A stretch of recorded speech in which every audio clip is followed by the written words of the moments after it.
Alors Rima, elle a fait deux choses ce soir. Elle était à la République contre le génocide et elle nous a rejoint comme elle l'avait promis ce soir. Je t'en remercie. Beaucoup de gens t'attendaient. Je te donne le micro immédiatement. Bonsoir à toutes et à tous. Vous allez bien? Ouais. Je suis contente de vous retrouver. Je voulais vraiment m'excuser du retard.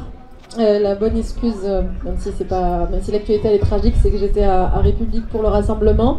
Il y en aura un aussi demain. On est en train de voir pour le lieu, mais c'est extrêmement important qu'on se mobilise chacun et chacune. Là aussi, c'est un moment de mobilisation qui est très important dans le cadre de ces élections. Et voilà, donc j'étais en retard pour ça. Je ne vais pas être très très longue. Je vais simplement restructurer un tout petit peu la question bien sûr palestinienne qui est extrêmement imbriquée aux questions des droits de l'homme et puis peut-être dire deux mots sur un autre enjeu qui me tient extrêmement à cœur et pour ceux et ceux qui me connaissent en réalité savent que j'ai surtout travaillé sur ces questions qui sont les questions de migration. Et puis voilà, l'idée c'est qu'on fasse aussi connaissance. Après je reste bien sûr avec vous. Je pense que les moments les plus précieux au-delà des discours c'est vraiment les petits moments qu'on peut passer ensemble. Donc je vais finir, je vais prendre la parole 10 minutes et puis ensuite je me poserai avec vous. Je sais pas, on aura peut-être l'occasion de manger un petit bout et de passer du temps et surtout de répondre à vos questions. En fait, je crois que l'objet et ce qui est précieux dans ces petites réunions publiques, c'est surtout que comme c'est des petits formats, on n'est pas face à des milliers de personnes. C'est surtout qu'on puisse faire connaissance et qu'on puisse être à votre disposition pour répondre à des questions si vous en avez, qu'elles soient techniques ou pas, ou organisationnelles, enfin bref. La question palestinienne, bon vous l'avez dû voir, elle est extrêmement compliquée à porter en ce moment. On a fait l'objet de beaucoup de restrictions sur nos libertés, que ce soit sur les rassemblements. On a commencé en France quand même avec des tentatives qui visaient à interdire les rassemblements sur la question palestinienne. Après on est passé à des conférences qui sont interdites ou annulées.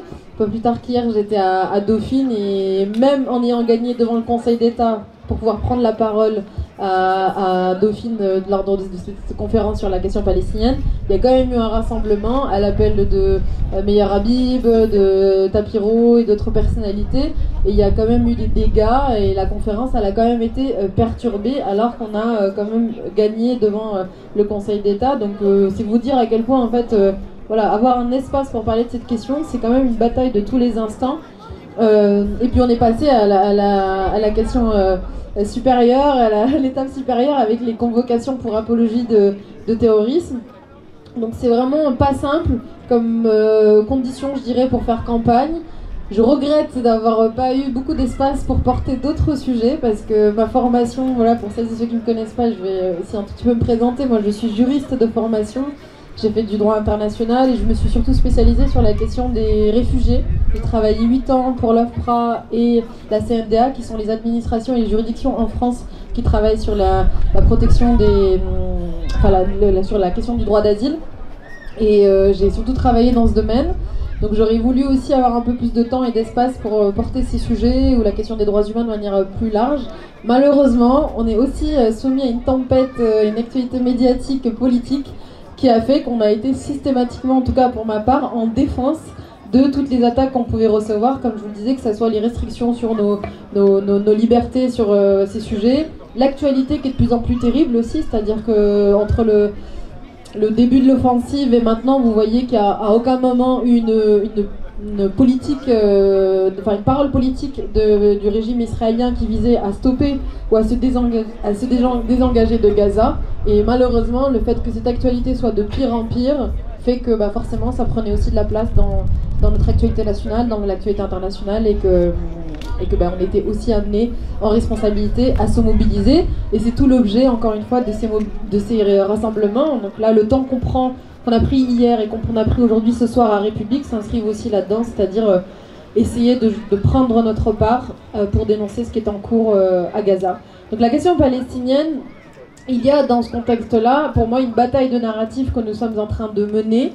Je me bats beaucoup pour faire entendre aux gens qui nous suivent, aux gens qu'il faut aller aussi convaincre que la question palestinienne, c'est une question européenne. J'entends que pour beaucoup, si on vous a complètement occulté cette question de la parole politique depuis des décennies, on puisse se dire pourquoi est-ce qu'on en fait une priorité? C'est une question qui est fondamentale en fait pour les enjeux européens, parce que la question, l'existence même de l'État israélien est liée à la question européenne, est liée à l'histoire européenne, est liée à la catastrophe de l'antisémitisme, à la catastrophe de la Shoah, et tout ça c'est extrêmement imbriqué. Donc dès lors que la question israélienne est liée à un passif, à une histoire, à une mémoire européenne, nécessairement les conséquences que ça a sur les populations palestiniennes nous lient aussi au peuple palestinien. Et ensuite, il y a la question des engagements des États dans lesquels nous sommes. L'État français a ratifié un certain nombre de conventions internationales. Ce qui se passe actuellement devant la Cour internationale de justice sur la question de génocide, c'est précisément de ça dont il est question, des engagements de la France, des engagements des États européens auprès d'un certain nombre de conventions qui protègent et qui sont censées protéger les droits humains. Et aujourd'hui, le peuple palestinien est vraiment au cœur de toutes ces violations des droits humains. Je vais faire une toute petite synthèse des crimes qui sont quand même documentés et recensés s'agissant de la politique israélienne. Le crime l'occupation illégale des territoires palestiniens qui sont là depuis des décennies, le crime de colonisation. Aujourd'hui, l'apartheid aussi, l'apartheid est documenté par Amnesty, Human Rights Watch, l'ONG israélienne B'Tselem, l'ONG palestinienne Al-Haq, qui ont fait un rapport extrêmement éloquent sur ce sujet.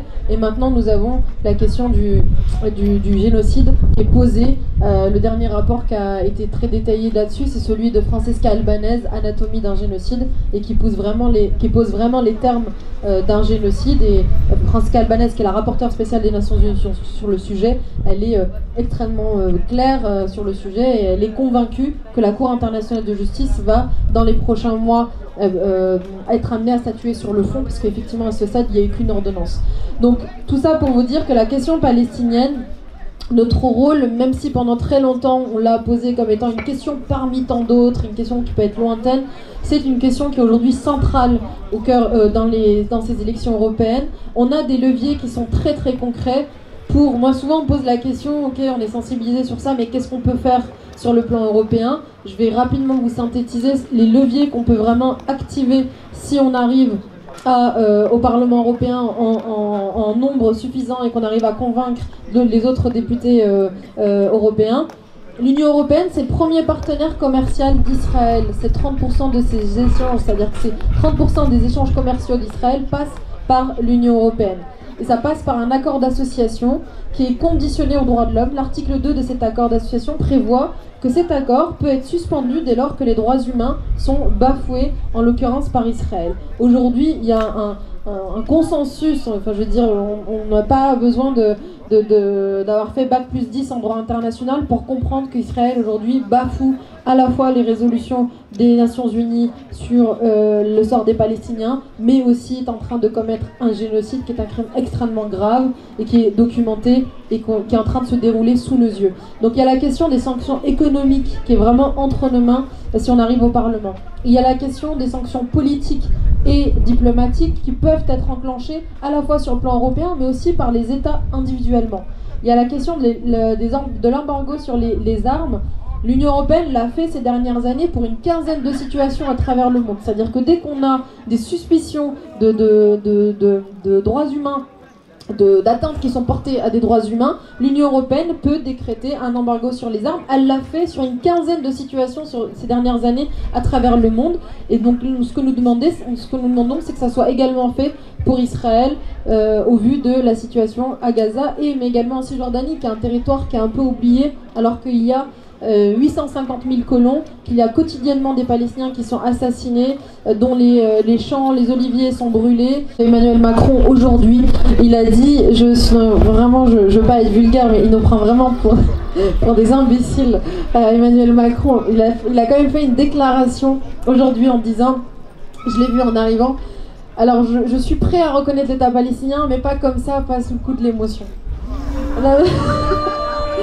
Faut être quand même sacrément culotté pour poser la question de la reconnaissance de l'État palestinien avec autant de légèreté et avec autant d'immaturité vraiment politique. C'est-à-dire que là, on a l'Espagne, l'Irlande, la Norvège qui ont enclenché ce pas de façon courageuse. Et je veux dire aussi que c'est pas un cadeau qu'on fait aux Palestiniens, c'est un dû. Le peuple palestinien a le droit d'avoir cet État. Il se bat depuis plus de 75 ans pour l'autodétermination. C'est pas un cadeau qu'on lui fait.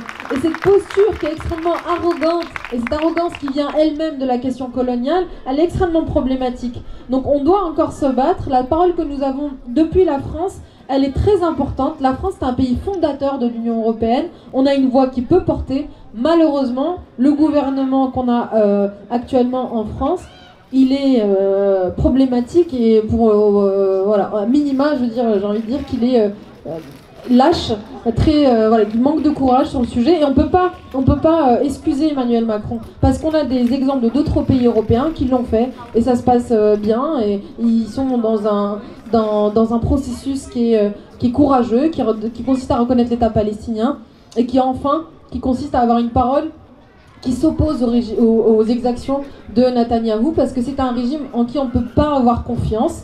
Et la France doit envoyer ce message, c'est-à-dire qu'elle doit reconnaître l'État palestinien, doit envoyer un message à Netanyahou qui consiste à lui dire les territoires palestiniens, il n'est pas question de les coloniser, et nous enclenchons à l'inverse un processus de libération, de décolonisation de ces territoires. Voilà globalement les leviers sur lesquels on peut avancer. Et la bataille de narratif en parallèle qu'on doit tous porter, qui est que la question palestinienne est un sujet européen et qu'il est imbriqué à la question des droits de l'homme. Et l'honneur de la France, moi je reviens de cette manif, moi c'est les dernières petites choses qui je vous cache pas que je suis fatiguée parce que je suis aussi concernée par cette question et que j'ai un sentiment d'être en deuil depuis des mois et des mois avec tout ce que je vois le matin et le soir, comme beaucoup d'entre vous aussi.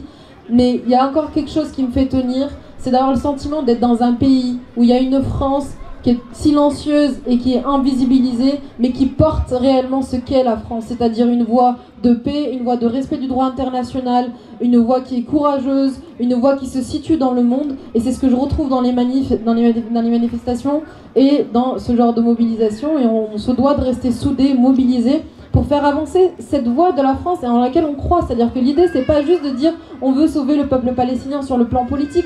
Ce qu'on veut, c'est être cohérent avec la France qu'on aime, avec le pays qu'on aime, et on veut pouvoir se regarder dans une glace en se disant que nous sommes fiers d'être français en portant cette voie de respect du droit international. Je vais dire un dernier petit mot sur la question de migration et vraiment après j'arrête. La question de la migration, il y a également, voilà, je pense que vous le voyez, il y a une bataille de narratif qu'on a malheureusement un peu perdue au vu de la montée de l'extrême droite. L'extrême droite est créditée à plus de 30% là, pour ces élections. La question de la migration, elle est aussi très très importante, elle est structurante. Parce que derrière la question de la migration, il y a bien sûr la question du racisme. Et derrière la question du racisme, il y a la question des restes de la colonisation. Parce que le racisme que nous avons dans notre société, ce n'est que ça. C'est les restes du colonialisme. La perception que nous avons des uns et des autres, pas nous, c'est un on impersonnel, qu'on peut avoir dans notre société, le fait de renvoyer les uns et les autres à leurs origines, à leur religion, c'est nécessairement lié, et ce que certains politiques refusent de voir ou de traiter, c'est lié à la question coloniale de notre pays et à ce continent. Et le problème que nous avons aujourd'hui, c'est qu'on a malheureusement perdu sur le plan européen cette bataille sur la question de la migration. La migration nous renvoie à notre devoir d'hospitalité. Et nous ne sommes pas envahis, contrairement à ce que nous dit l'extrême droite. Les réalités que nous avons en termes de données, elles sont claires là-dessus. La première réalité de migration à travers le monde, non, déjà je vais vous donner un chiffre, vous allez voir que c'est assez intéressant la manière dont on peut l'appréhender. Il y a à peu près 3% de la population mondiale qui est dite une population de migrants internationaux. Mais un migrant international, c'est vous, quand vous allez vous installer, je sais pas, en Jordanie, au Sénégal ou je ne sais où, vous êtes un migrant. Mais votre migration n'est pas politique, parce que vous avez le bon passeport, parce que vous pouvez franchir des frontières, vous pouvez emprunter des voies légales pour circuler d'un pays à un autre. Donc cette donnée, elle est globalement stable, ce que disent les organisations internationales. On n'a pas un pic qui soit énorme sur le pourcentage de population qui est en situation de migration. Et dans les populations qui sont forcées de se déplacer, là je vais vous donner 3 chiffres juste pour vous poser un peu le cadre, et je vais terminer sur ça, sur la nécessité de porter aussi une bataille de narratif sur une Europe qui sauve et pas une Europe qui tue des personnes qui sont en situation de migration. Les premières populations qui sont forcées de se déplacer de chez elles, parce que situation de conflit, c'est des déplacés internes. C'est-à-dire que la plus grosse part des personnes qui sont obligées de se déplacer, ce sont ce qu'on appelle les déplacés internes, c'est-à-dire des personnes qui ne quittent jamais leur pays. C'est comme si vous étiez à Paris, il y a une situation de conflit à Paris, et vous allez migrer vers Lyon, Bordeaux ou Marseille. Ça, c'est la première réalité de migration. La deuxième réalité de migration, c'est les réfugiés. Donc là, les réfugiés, c'est une personne qui va quitter son pays. Donc typiquement, ça peut être vous qui quittez la France pour aller en Allemagne. Et ce qu'on a comme données sur les réfugiés, c'est que 85% d'entre eux vivent dans des pays voisins de leur pays d'origine. Donc je vous prends l'exemple de la crise syrienne. La majorité des réfugiés syriens, la migration, elle a été absorbée dans les pays voisins. C'est pas l'Europe qui a accueilli l'essentiel des Syriens, c'est les pays voisins de la Syrie. Donc là encore, c'est une réalité qui est trop peu occultée, c'est que la majorité des réfugiés, en fait, ils ne quittent pas leur région. Ils restent à proximité de leur pays, et bien souvent, c'est un pays voisin qui va accueillir cette personne réfugiée. Et la dernière réalité de migration, c'est les dynamiques de migration sud-nord. Donc là, ce qu'on appelle les migrants, les personnes qui vont, qu'on appelle malheureusement comme ça en France et en Europe. Mais ce sont les personnes qui vont franchir, qui vont aller au-delà de leur région et qui vont parfois traverser un continent, rejoindre vraiment un autre continent et arriver en Europe. Mais c'est pas la première réalité de migration, et c'est une partie infime des populations qui sont forcées de quitter leur territoire, leur pays, leur maison. Et donc la réalité européenne, c'est pas une crise de la migration, c'est une crise de l'accueil.